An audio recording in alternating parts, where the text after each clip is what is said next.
ബിച്ചുവേ ഇതെന്താ കൊണ്ടുവന്ന് നോക്കിയേ.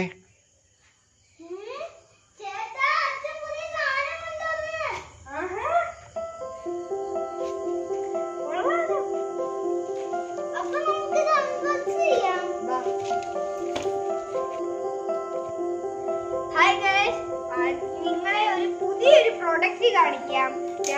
കുട്ടികൾക്ക് പഠിക്കാൻ വേണ്ടി യൂസ്ഫുൾ ആയിട്ടുള്ള ഒരു കാര്യമാണ് ഇതൊരു കുഞ്ഞു ബോർഡാണ്. നമുക്ക് ഇതൊന്ന് അൺബോക്സ് ചെയ്യാം.